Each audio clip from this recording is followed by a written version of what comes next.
Bayangkan kau pulang ke tanah kelahiran setelah belasan tahun bekerja di negeri orang. Berharap disambut hangat oleh keluarga. Tapi yang kau temukan, rumahmu telah berubah milik, dan tak seorang pun mengenalmu. Assalamualaikum warahmatullahi wabarakatuh. Hai sahabat YouTube, selamat datang di channel ini, tempat di mana kisah nyata disulap menjadi cerita yang menyentuh hati. Kali ini, kami hadirkan kisah TKW asal Lumajang yang bikin hati tercekat. Sebelum lanjut, jangan lupa tekan tombol subscribe, nyalakan loncengnya, dan tulis di komentar, kamu nonton dari kota mana? Salam untuk teman-teman dari Lumajang, Surabaya, Medan, Palembang, Makassar, dan seluruh pelosok Indonesia. Siti Maria menatap lekat tiket pesawat yang digenggamnya. Jemarinya gemetar pelan, bukan karena takut terbang, tapi karena perasaan yang selama ini ia pendam mulai tumpah perlahan. Tiket itu bukan sekadar potongan kertas berlogo maskapai. Di balik angka penerbangan dan waktu keberangkatan yang tercetak rapi, ada kerinduan yang tak bisa lagi ditahan. Setelah 12 tahun menjadi tenaga kerja wanita, TKW, di Arab Saudi, akhirnya ia pulang. Diam-diam, tanpa kabar, tanpa memberitahu siapapun. Ia ingin memberikan kejutan untuk keluarga yang telah begitu lama ditinggalkannya. Sudah cukup aku bertahan.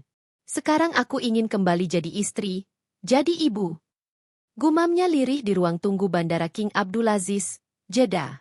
Di sekelilingnya, wajah-wajah lelah sesama pekerja migran berseliweran, beberapa pulang karena habis kontrak, sebagian lagi karena kabur dari majikan yang kasar. Tapi Mariam, ia pulang dengan penuh harapan.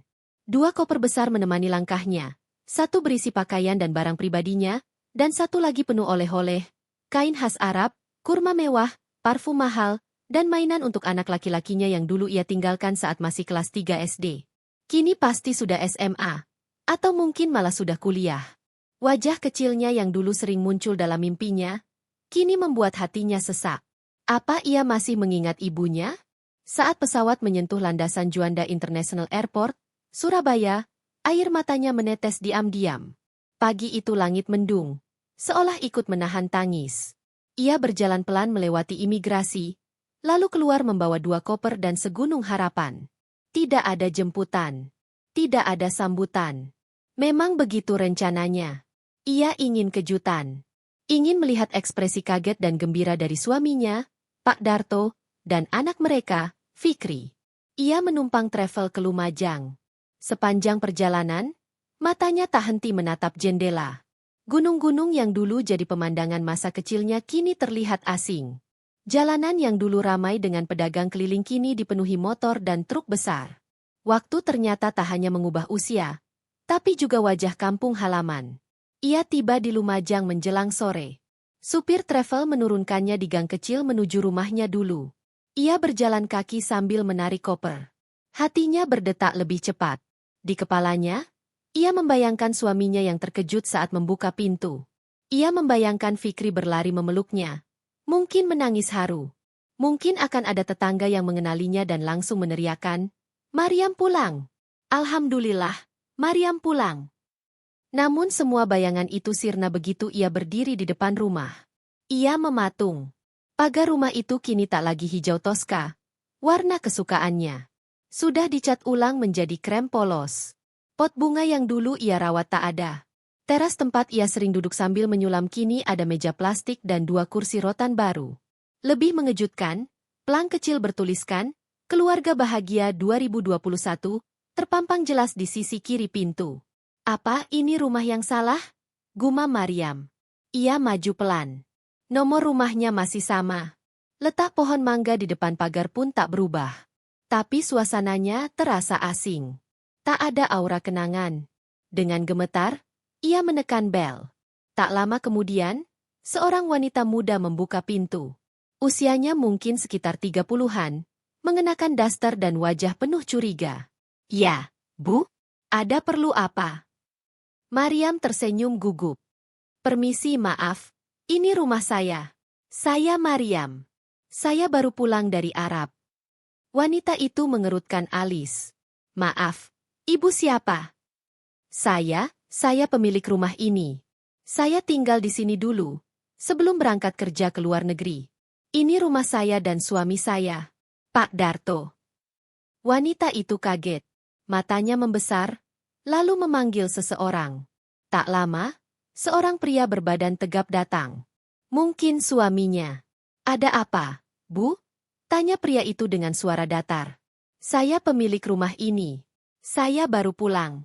Tolong, izinkan saya masuk sebentar. Pria itu saling pandang dengan istrinya, lalu membuka dompet dan menunjukkan sertifikat fotokopian. Ini rumah saya, Bu. Kami beli 4 tahun lalu. Atas nama saya. Maria menatap lembaran kertas itu.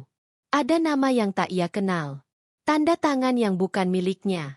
Ia menggeleng-geleng tak percaya. Tidak mungkin, ini rumah saya, ini rumah saya. Saya yang bangun ini rumah. Saya yang ngirim uang tiap bulan ke suami saya untuk renovasi. Ini rumah saya? Tangis Mariam pecah. Wanita dan pria itu mundur pelan. Mereka seperti takut. Tangisan Mariam semakin keras. Tubuhnya bergetar. Ia duduk di tangga rumah itu, memeluk lututnya, menangis seperti anak kecil. Orang-orang mulai berdatangan, melongok ke halaman. Beberapa berbisik. Tak satu pun dari mereka menyapa atau mengaku mengenal. Sore itu, di tempat yang seharusnya menjadi akhir dari kerinduan, Mariam justru menemukan awal dari luka yang lebih dalam. Sore itu, Mariam duduk di depan rumah yang dulu ia bangun dari hasil keringat dan air matanya. Kini rumah itu terasa seperti benda asing yang tak lagi mengenal pemiliknya. Ia menyapu pandang ke sekeliling. Dulu, halaman itu dipenuhi bunga kertas yang ia tanam bersama Fikri. Sekarang, tanaman itu hilang, diganti pot-pot baru. Dulu ada ayunan kecil dari besi yang dibelikan Darto untuk anak mereka, kini sudah tak ada. Semuanya sudah diganti. Seolah-olah jejak dirinya benar-benar ingin dihapus dari dunia. Tangisnya pelan-pelan reda, berganti dengan rasa bingung dan getir. Wajahnya lelah, matanya sembab. Ia berdiri dengan langkah gontai, koper-koper besar masih setia menemaninya di sisi pagar. Orang-orang masih mengintip dari balik jendela. Sebagian ada yang membisik. Itu TKW ya? Kenapa dia nangis di situ? Maria memutuskan pergi, tapi bukan pulang. Karena nyatanya, ia tak lagi tahu mana rumah yang bisa disebut pulang. Langkahnya pelan, menyusuri jalanan kampung yang terasa asing meski ia tumbuh besar di sana. Rumah-rumah banyak yang sudah direnovasi. Beberapa tetangga yang dulu sering berkumpul di pos ronda sudah tidak tampak. Tapi satu rumah masih berdiri seperti dulu. Rumah Buminah, tetangga yang dulu dekat dengannya. Hatinya memaksa langkah menuju ke sana. Saat ia mengetuk pintu, suara batuk-batuk dari dalam terdengar. Pintu terbuka perlahan. Seorang nenek berkerudung abu-abu menyembul di balik tirai pintu. Matanya yang mulai rabun menyipit menatap Mariam. Ibu Minah saya Mariam, ucapnya lirih. Nenek itu mematung sejenak. Lalu matanya melebar. Mariam? Ya Allah beneran kamu, nak? Mariam mengangguk sambil menahan isak. Buminah langsung memeluknya erat. Tubuhnya kecil dan renta, tapi pelukan itu hangat. Lebih hangat dari seluruh perjalanan yang ia tempuh ribuan kilometer. Pelukan itu seperti secercah cahaya kecil di kegelapan hatinya. Masuk dulu. Nak masuk dulu. Astagfirullah. Aku kira kamu sudah meninggal. Ucap Buminah sambil mempersilakan masuk. Di dalam rumah, suasana seperti kembali ke masa lalu. Meja kayu tua, kursi plastik, teko air panas di atas kompor. Semua masih seperti dulu. Setelah menenangkan diri dan menyesap teh manis buatan Buminah, Mariam mulai menceritakan semuanya. Tentang kepulangannya, tentang rumah yang sudah bukan miliknya, dan tentang orang-orang yang tak mengenalnya lagi. Buminah menarik napas panjang. Darto, suamimu dia menikah lagi. Mariam? Mariam membeku. Matanya menatap nanar. Kapan? Sekitar 7 atau 8 tahun lalu. Katanya kamu udah nggak pernah kasih kabar. Surat-surat dari luar negeri pun berhenti datang. Dia bilang kamu mungkin udah nggak peduli, atau bahkan udah meninggal. Waktu itu banyak isu soal TKW yang disiksa majikan. Mariam menggeleng keras. Tidak. Aku rutin kirim uang lewat dia. Aku bahkan titip rumah ini supaya direnovasi. Semua uang aku kumpulin buat Fikri dan masa depan kami. Buminah menggenggam tangan Mariam erat. Kami semua percaya kamu pasti pulang, Mariam. Tapi entah kenapa Darto berubah. Sejak menikah lagi dengan janda dari Pasuruan, rumahmu direnovasi besar-besaran. Katanya uang dari hasil kerja keras sendiri. Aku tahu itu bohong. Tapi siapa yang bisa membuktikan? Lal. Fikri? Anakku di mana sekarang? Suara Mariam nyaris tak terdengar. Buminah menunduk. Fikri sempat tinggal sama neneknya, ibunya Darto. Tapi sejak lulus SMP, dia merantau ke Kalimantan. Katanya cari kerja di tambang. Nggak pernah pulang. Nggak ada kabar. Mariam meremas ujung kerudungnya. Air matanya kembali menetes. Dunia seakan runtuh sekali lagi. Ia kehilangan rumah, suami, dan kini anaknya pun entah di mana. Lalu rumah itu benar-benar sudah dijual? Tanyanya lemah. Iya, sayang, dan pembelinya orang luar kampung. Katanya Darto jual dengan alasan butuh uang buat buka usaha. Surat rumah atas nama dia, karena dulu kamu pakai surat kuasa umum yang bisa disalahgunakan. Ya Allah, Maria menutup wajahnya. Buminah terdiam. Ia tahu tak ada kata-kata yang bisa menenangkan hati seorang ibu yang kehilangan segalanya. Yang selama ini bekerja siang malam di negeri orang, berharap pulang membawa kebahagiaan. Tapi kenyataannya, yang menunggu justru kehampaan dan pengkhianatan. Buminah, kalau boleh aku tinggal di sini sementara. Aku belum tahu mau kemana. Ya Allah, tentu saja boleh. Nah, aku sendirian di rumah ini. Kamu boleh tinggal selama kamu mau. Rumah ini juga rumahmu. Malam itu, Mariam tidur di kamar kecil bekas kamar anak Buminah. Ia memeluk koper besarnya, seolah-olah koper itu adalah satu-satunya bagian dari hidupnya yang masih tersisa. Di luar kamar, Buminah berdiri lama di depan jendela, menatap rumah Mariam yang kini tak lagi miliknya. Ya Allah, kasihan anak ini. Kenapa orang-orang jahat begitu mudah merampas yang bukan milik mereka? Malam itu, Mariam terbaring di dipan kayu tua milik Buminah. Matanya terbuka lebar menatap langit-langit yang retak. Kepalanya penuh suara. Suara masa lalu, suara rindu, suara penyesalan, dan suara marah yang terus menggema tanpa henti. 12 tahun, bukan waktu yang sebentar. Ia rela menjadi pembantu rumah tangga di negeri orang, rela menelan pil pahit dari majikan yang keras, hanya demi satu mimpi, keluarga yang hidup sejahtera. Tapi begitu ia pulang, segalanya sirna. Ia merasa seperti orang asing di kampung sendiri. Ia merasa seperti hantu dari masa lalu yang tak diinginkan siapapun. Pagi menjelang. Udara Lumajang masih dingin. Tapi dada Mariam lebih dingin lagi. Ia bangun lebih awal dari Buminah.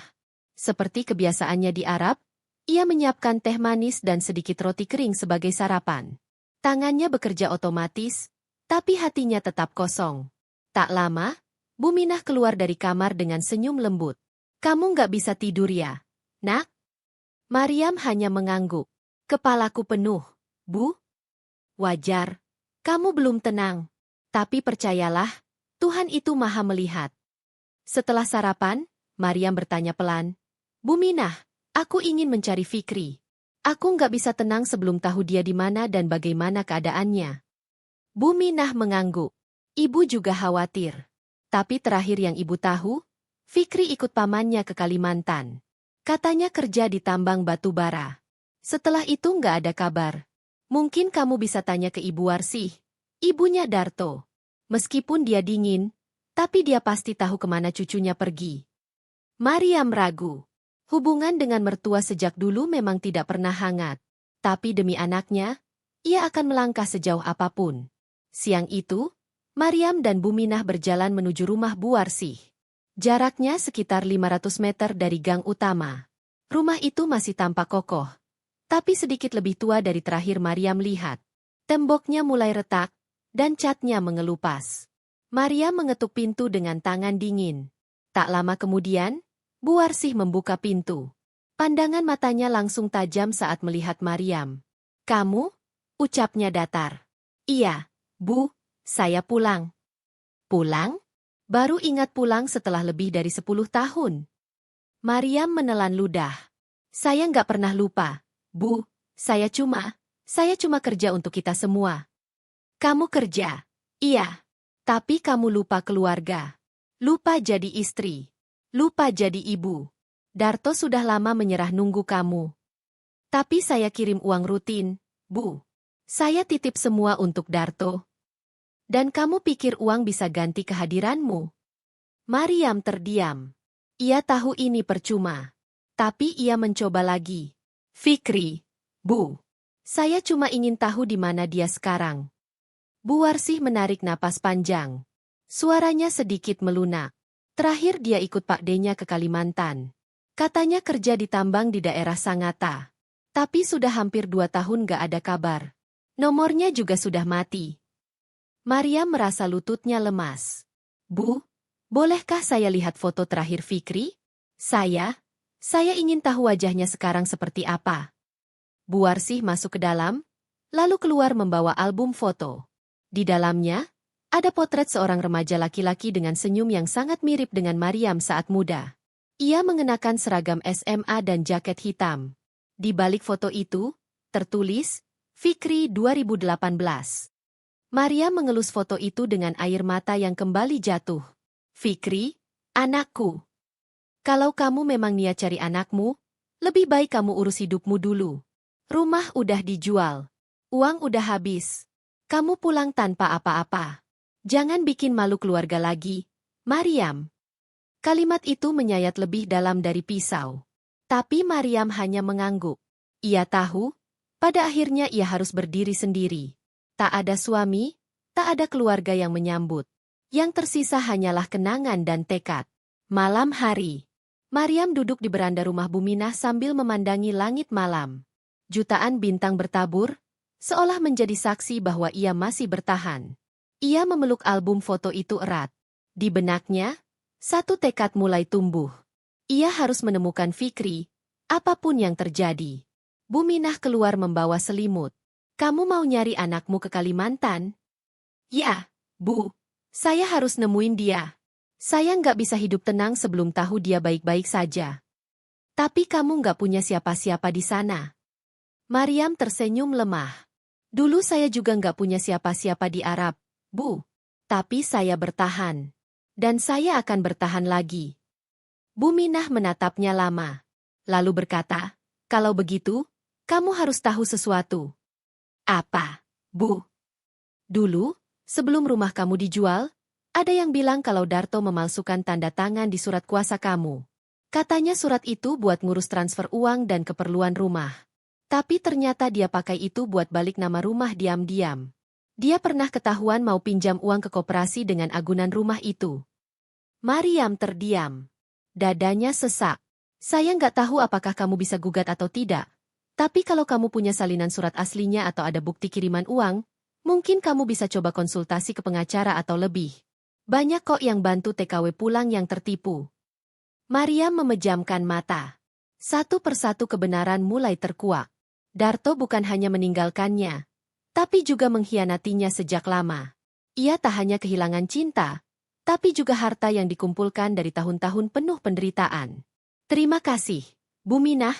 Terima kasih karena masih percaya saya. Selalu, Nak. Selalu. Malam itu, Mariam menulis sesuatu di buku kecil. Sebuah rencana. Esok ia akan pergi ke kantor desa. Ia akan mulai dari data. Lalu ke kantor kecamatan. Jika perlu, ke kabupaten. Ia ingin menuntut haknya, meski yang tersisa hanya serpihan. Dan setelah itu, ia akan ke Kalimantan. Mencari anaknya. Bagi Mariam, perjuangan belum selesai. Ia mungkin pulang tanpa rumah, tanpa suami, tanpa harta. Tapi selama ia masih punya tekad dan doa, ia belum kalah. Pagi itu, semangat Mariam tak lagi diselimuti kabut ragu. Meski semalaman ia menangis diam-diam, tubuhnya tetap berdiri tegak di hadapan cermin kecil di kamar Buminah. Ia menyisir rambutnya rapi, mengenakan baju batik biru tua, satu dari sedikit pakaian terbaik yang ia bawa dari Arab. Wajahnya pucat, matanya sembab, tapi sorotnya kuat. Ada bara kecil yang mulai menyala dari dalam dirinya. Keinginan untuk memperjuangkan kebenaran. Langkah pertamanya, kantor desa. Dengan ditemani Buminah, Mariam tiba di kantor kepala desa sekitar pukul 9 pagi. Suasana masih lengang, hanya ada 2 staf admin dan seorang petugas pelayanan di meja depan. Maaf, saya ingin bertemu Pak Lurah, ucap Mariam, mencoba tenang. Petugas menoleh. Ada perlu apa, Bu? Saya ingin menanyakan status tanah dan rumah saya yang dulu atas nama suami saya, Darto. Petugas mengangguk. Silakan duduk dulu, nanti kami panggilkan Pak Lurah. Beberapa menit kemudian, seorang pria berusia 50-an keluar dari ruang dalam. Rambutnya sudah banyak uban, tapi senyumnya ramah. Namanya Pak Slamet.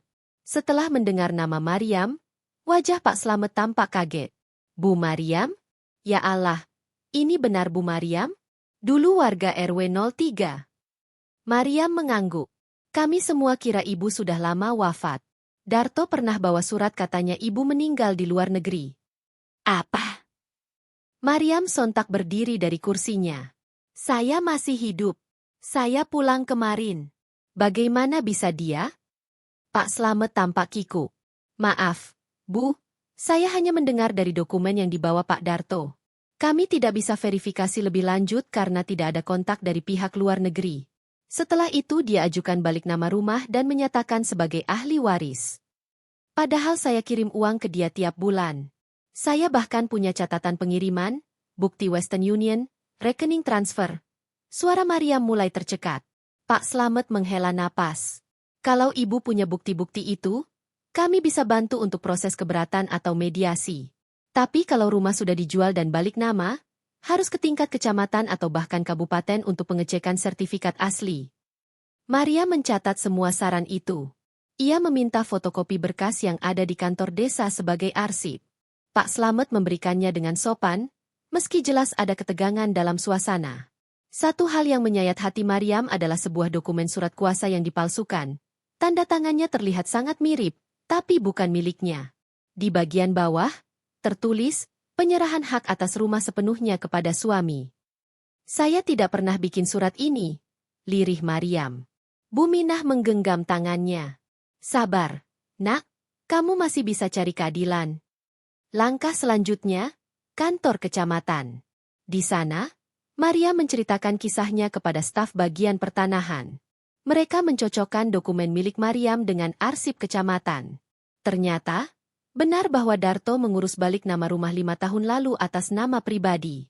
Surat kuasa digunakan sebagai dasar, disahkan oleh notaris yang tidak jelas asal-usulnya. Kalau ibu mau menggugat, bisa ke pengadilan negeri. Tapi kami sarankan bawa pengacara. Ini kasus sengketa hak milik, ujar staf pria berkacamata. Kalau dia pakai surat palsu dan mengaku saya sudah meninggal, apa itu bisa masuk ranah pidana? Tanya Mariam, mulai gemetar. Bisa. Tapi ibu harus punya bukti kuat. Salinan paspor aktif, visa kerja, surat dari kedutaan, dan semua bukti kiriman uang atau komunikasi. Bisa juga melapor ke polisi untuk tindak pidana pemalsuan. Mariam mencatat semuanya. Ia sadar ini bukan perjalanan pendek. Tapi kalau ia tidak mulai sekarang, maka pengkhianatan itu akan selamanya dibiarkan menang. Malam harinya, Mariam duduk termenung di serambi rumah Bu Minah. Bulan menggantung penuh di langit Lumajang, tapi hatinya masih kosong. Bu Minah, seandainya dulu saya tidak pergi, mungkin semua ini tak akan terjadi. Bu Minah menoleh lembut. Nak, kamu pergi bukan untuk main. Kamu berjuang. Kamu korban. Jangan salahkan dirimu sendiri atas keserakahan orang lain. Tapi saya meninggalkan Fikri. Meninggalkan rumah. Saya percaya Darto ternyata. Kamu ibu yang hebat, Mariam. Tidak semua orang bisa bekerja jauh, sendirian, demi anak. Dan sekarang kamu pulang, bukan untuk menyerah, tapi untuk berdiri kembali. Mariam menunduk. Air mata menetes diam-diam. Tapi dalam diam itu, ia menemukan sedikit kekuatan baru. 3 hari kemudian, setelah mengurus surat pernyataan dari kantor desa dan kecamatan, Maria mengambil keputusan besar, pergi ke Kalimantan. Ia tidak ingin menunda lagi. Fikri harus ditemukan, bagaimanapun caranya. Dengan bantuan seorang relawan dari LSM yang membantu mantan TKW, Maria mendapat informasi tentang beberapa lokasi tambang batubara di Sangatta dan Berau. Nama Fikri muncul dalam daftar pekerja tambang PT kecil di Kutai Timur. Tapi alamatnya tidak lengkap. Nomor kontaknya pun tidak aktif. Mariam tak peduli. Ia menjual sebagian oleh-oleh dan emas kecil yang ia simpan untuk membeli tiket bus dan kapal laut menuju Balikpapan, lalu melanjutkan ke Kutai Timur. Sebelum berangkat, Bu Minah memeluknya lama. Ingat, Mariam, pulang itu bukan sekadar tempat. Pulang itu saat kamu berhasil menemukan hatimu kembali. Terima kasih, Bu Minah. Kalau bukan karena ibu, mungkin saya sudah hancur. Bu Minah memberikan amplop kecil. Ini uang sedikit dari saya dan beberapa tetangga yang masih peduli. Kami bantu semampu kami. Mariam menangis lagi. Tapi kali ini bukan karena luka. Tapi karena harapan mulai tumbuh. Di terminal bus malam itu, Mariam naik dengan membawa tas kecil, selembar foto Fikri, dan doa yang terus ia bisikkan dalam hati. Ya Allah, lindungi anakku. Jaga dia. Dan biarkan aku menatap matanya sekali lagi. Kutai Timur, Kalimantan Timur. Debu tambang menyelimuti jalanan berbatu yang panjang dan gersang. Truk-truk raksasa hilir mudik, mengangkut tanah dan batu bara dalam hiruk-pikuk yang tak mengenal waktu. Di sanalah Mariam kini melangkah, jauh dari Lumajang, jauh dari semua kenangan lama, dalam pencarian terhadap satu-satunya yang masih tersisa, anaknya, Fikri. Tubuhnya letih. Kulitnya mulai menggelap karena panas yang membakar siang malam, dan uangnya tinggal sisa. Tapi semangatnya tetap menyala, meski tubuhnya goyah. Setiap orang yang ia temui ia tanyai pelan, apa di sini ada pekerja tambang bernama Fikri bin Darto? Jawaban yang ia dapat selalu sama, kurang tahu, Bu. Di sini banyak sekali orang. Hari pertama tak membuahkan hasil. Hari kedua juga tidak. Hingga hari kelima, saat Mariam hampir kehilangan arah, ia duduk di warung kecil dekat pos tambang. Hanya ditemani segelas teh hangat dan setangkup roti tawar. Di sana, ia memberanikan diri menunjukkan foto Fikri pada pemilik warung. Bu, boleh saya tanya? Saya cari anak saya. Namanya Fikri. Ini fotonya waktu SMA. Dulu kerja di tambang sini katanya. Pemilik warung, seorang ibu tua berlogat Banjar, menatap foto itu lama. Lalu mengangguk pelan. Kayaknya saya pernah lihat ini anak. Dulu kerja di tambang batu bara PTM, di daerah belakang sana. Tapi sudah hampir 1 tahun gak kelihatan. Katanya keluar dari kontrak. Dia sekarang bantu di bengkel alat berat kecil di desa Rantau Panjang. Dek. Mariam nyaris tidak percaya. Kakinya refleks berdiri. Ia menggenggam tangan ibu warung itu penuh harap. Di mana desa itu, Bu? Saya harus ke sana. Sekarang juga. Setelah mendapat petunjuk arah, Mariam segera naik ojek ke lokasi. Jalanan sempit, berlubang, dan dikelilingi hutan semak yang lebat. Tapi hatinya tak gentar. Jauh di lubuk hatinya, ia merasa semakin dekat. Sore mulai turun ketika Mariam sampai di desa yang dimaksud. Bengkel itu tampak sederhana. Hanya berdinding seng dan beratap rumbia. Beberapa alat berat rusak berjejer di depannya. Seorang pemuda kurus, mengenakan kaos hitam lusuh dan celana robek, tengah membenahi rantai mesin.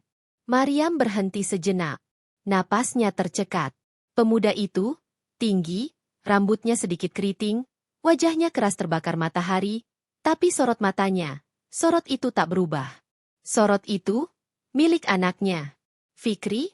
Suara Mariam nyaris hanya berupa bisikan. Pemuda itu menoleh. Sekilas tak ada reaksi. Wajahnya bingung. Ia menatap Mariam dari ujung kepala hingga kaki. Ibu, siapa? Tanyanya ragu. Mariam menghela napas panjang, lalu mengeluarkan sebuah foto kecil dari dompetnya. Foto lama, saat ia memeluk Fikri kecil di depan rumah mereka, 12 tahun lalu. Aku ibumu, Fikri, ibu Mariam, yang kamu tunggu-tunggu dulu. Wajah Fikri menegang. Matanya membulat. Ia menatap foto itu. Lalu menatap Mariam. Matanya mulai berkaca-kaca. Tapi, aku kira ibu sudah meninggal. Mariam melangkah pelan, lalu meraih tangannya. Tidak, nak, ibu hidup. Ibu hanya terlalu percaya pada ayahmu. Ibu bekerja keras, kirim uang, kirim surat, tapi semuanya tak pernah sampai ke kamu. Tubuh Fikri bergetar. Tangan kasarnya kini menggenggam jemari ibunya erat. Ibu. Ibu benar-benar ibu. Iya, sayang, ini ibu. Ibu yang selalu doakan kamu setiap malam. Ibu yang pergi hanya untuk menyekolahkanmu, agar kamu tidak susah. Tapi, pulang-pulang, ibu tak punya apa-apa, kecuali doa dan rinduku padamu. Fikri tak kuasa lagi. Ia jatuh berlutut sambil memeluk kaki Maryam. Tangisnya pecah. Tangis yang selama ini ia tahan bertahun-tahun. Ibu, maaf, aku sempat benci. Aku sempat pikir ibu lari. Aku sempat merasa ditinggal. Tidak, nak, tidak. Ibu selalu pulang. Di hati ibu, kamu tak pernah pergi. Ibu hanya tersesat oleh jarak dan dibungkam oleh dusta. Mereka berpelukan lama, di tengah bengkel berdebu, di antara suara mesin dan aroma oli. Tapi saat itu, tak ada tempat yang lebih suci dari pelukan dua jiwa yang terpisah waktu, dan kini disatukan kembali oleh cinta. Beberapa hari kemudian, Fikri memutuskan berhenti kerja dan mengantar ibunya kembali ke Jawa. Mereka tinggal di rumah kontrakan kecil yang dibantu oleh LSM Peduli TKW, dan beberapa warga yang bersimpati pada kisah Maryam. Meski rumah itu sederhana, tak ada halaman luas atau ket yang bersih, tapi disitulah Maryam merasa pulang sebenarnya. Tak lama setelah itu, mereka melaporkan kasus penipuan dan pemalsuan tanda tangan Darto ke pengacara publik. Prosesnya panjang, dan belum tentu rumah itu bisa kembali. Tapi kali ini, Maryam tidak berjuang sendirian. Ada Fikri di sisinya. Bu, kata Fikri suatu malam, kita nggak usah pikirin rumah lama itu. Rumah yang sebenarnya ada di sini, di antara kita. Ibu dan aku. Maryam tersenyum. Matanya berbinar. Terima kasih, nak. Kini ibu tahu, rumah bukan bangunan. Tapi siapa yang menunggu di dalamnya? Dari seorang ibu yang kehilangan segalanya, Maryam membuktikan bahwa cinta sejati akan selalu menemukan jalannya pulang. Walau tak punya rumah, harta, atau gelar, ia memiliki sesuatu yang lebih berharga. Anak yang akhirnya kembali dalam pelukannya. Karena sejauh-jauhnya seseorang tersesat, cinta ibu adalah kompas yang akan selalu menunjuk arah pulang. Terima kasih sudah mengikuti kisah ini. Kalau kamu terharu, jangan lupa tekan like, subscribe, dan bagikan ke orang-orang tersayangmu. Tulis di komentar kota asal kamu dan katakan, aku percaya cinta ibu tak pernah padam.